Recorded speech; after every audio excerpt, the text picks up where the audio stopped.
Good morning बच्चों। चलिए अब हम हवा के बारे में और जानकारी लेते हैं। आपके दिमाग में कुछ प्रश्न जरूर आते होंगे, जैसे क्या हवा भी जगह घेरती है या क्या हवा में भी भार होता है। चलिए देखकर हम खुद ही पता लगाते हैं।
इसमें हमने क्या देखा? शुरुआत में बॉल में बिल्कुल भी हवा नहीं थी। हम इसे पिचकी हुई बॉल कहेंगे, ठीक है? और जब बॉल में हवा भर गई, यानी कि बॉल फूल गई, तब बच्चा उससे खेलने लगा। जब उसने बॉल को वापस बॉक्स में रखा, तो जैसा कि हम देख सकते हैं, अब ये ज्यादा जगह घेर रही है। तो हमने देखा कि हवा जगह घेरती है। जब बॉल को बिना हवा भरे वजन किया गया, यानी कि जब वह पिचकी हुई थी और उसका वजन मापा गया, तब उसका वजन 150 ग्राम्स था। और जब बॉल को हवा भरने के बाद मापा गया, यानी कि जब वह फूली हुई थी और उसका वजन लिया गया, तो उसका वजन बढ़कर 160 ग्राम्स हो गया था। तो इससे यह पता चलता है कि हवा में भार होता है। तो अब आप जान गए होंगे कि हवा का भार भी होता है और ये स्थान भी घेरती है। चलिए अब एयर के बारे में और जानते हैं।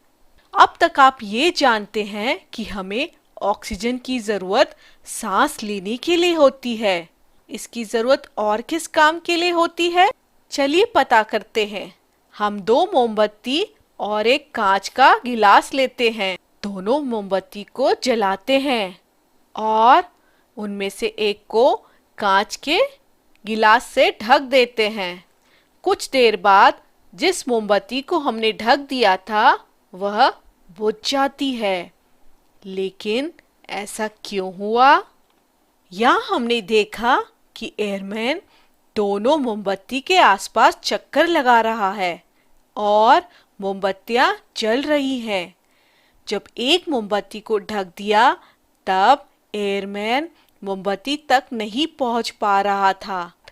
जब गिलास में मौजूद सीमित ऑक्सीजन खत्म हो गई, तब मोमबत्ती बुझ गई और दूसरी मोमबत्ती जिसके आसपास एयरमैन घूम रहा था, उसे एयरमैन से ऑक्सीजन मिल रही थी, जिससे वह लगातार जल रही थी।